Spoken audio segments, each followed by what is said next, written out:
J'étais seule. J'étais dans un autre état. Il y avait un petit tas de cendres au milieu de la clairière. J'étais dans quelque chose d'autre, qui était peut-être l'autre chose que j'avais appelée. Je ne sais pas. J'étais complètement en dehors de l'histoire, radicalement en dehors, emportée dans une autre gravitation.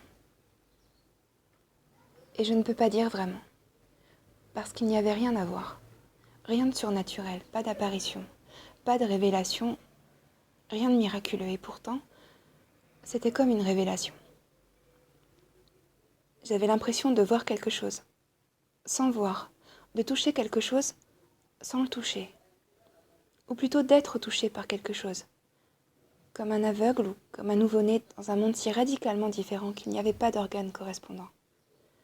Rien pour traduire. Et pourtant c'était massivement là. Et ce n'était pas une illumination, pas une sublimation, une glorification de tout ce que je pouvais déjà connaître. C'était autre. Une aureté totale. J'étais dans cette clairière comme pouvait l'être l'hominien touché par la première vague de pensée. Mais ça ne se pensait pas. C'était une autre vibration d'être.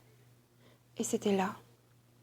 Il n'y avait pas besoin de fermer les yeux, pas besoin de méditer, de s'abstraire dans une hauteur vertigineuse, ni de partir en extase.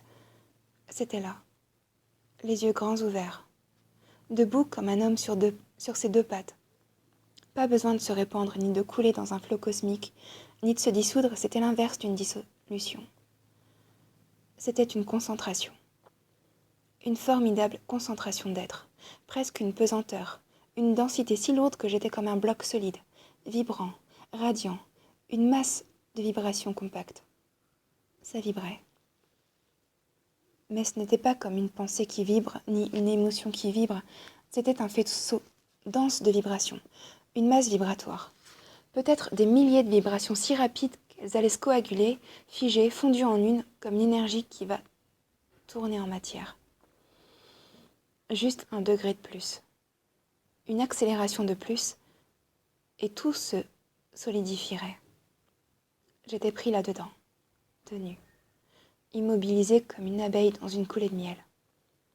Et c'était chaud, une puissance chaude, presque un gonflement de fièvre, mais d'une chaleur qui ne ressemblait pas à la chaleur matérielle, qui était plutôt comme de l'amour intense, un paroxysme d'amour, ou de joie peut-être, un amour-joie qui n'avait rien à voir avec les sentiments, ni les états d'âme, ni les émotions humaines. Une substance d'amour, une coulée de joie solide qui vous tenait dans son rayon, et tranquille, tranquille, sans l'ombre d'une excitation, ni d'un bouleversement, ni même d'un frémissement, ou d'un frémissement si rapide qu'il était saisi lui aussi, frappé d'éternité. Et le temps changeait. On était comme au bord d'une seconde si accélérée qu'elle allait tourner en éternité. C'était comme du temps qui n'était pas encore figé, de même que c'était une matière qui n'était pas encore figée. Vivre là-dedans, c'était vivre pour l'éternité. Une vaste immobilité dépourvue de centre. Et pourtant c'était là, les yeux grands ouverts.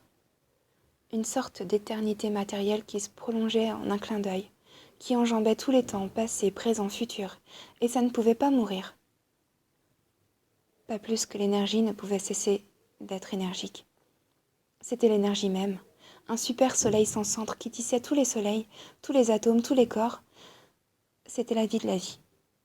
C'était peut-être la vie qui n'est pas encore née, la vie future, ou qui est née peut-être déjà, qui est là, qui est toujours là, et pour une raison mystérieuse, on entre dedans, on passe le seuil. Comme un jour, la matière a passé le seuil de la vie et émergé dans un mouvement plus rapide.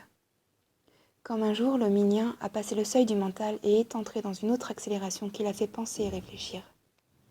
Mais c'était indicible. C'était inexprimable. Je ne connaissais pas le fonctionnement. C'était seulement. Je ne peux même pas dire « j'ai vu », il n'y avait rien à voir. Ce n'était pas encore né pour nos yeux. Simplement, on était vu par ça. Et ça, c'était le vrai sacré. C'était le puissant mystère de nul passé, nulle mémoire, nulle initiation. C'était l'avenir absolu. Sans nom, sans signe, sans trace de reconnaissance. Sans même un frémissement d'être. Simplement, c'était là. Une solidité rayonnante, massive, impérieuse. Je veux.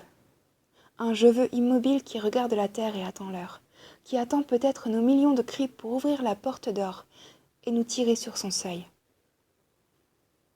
Un nouveau pouvoir pour le monde, qui n'était ni de la pensée, ni de la matière, ni de la vie, ni même de l'âme. Une immobile cataracte de puissance chaude pétrie d'amour. Alors j'ai tiré mon écharpe sur ma poitrine et je suis partie droit devant moi.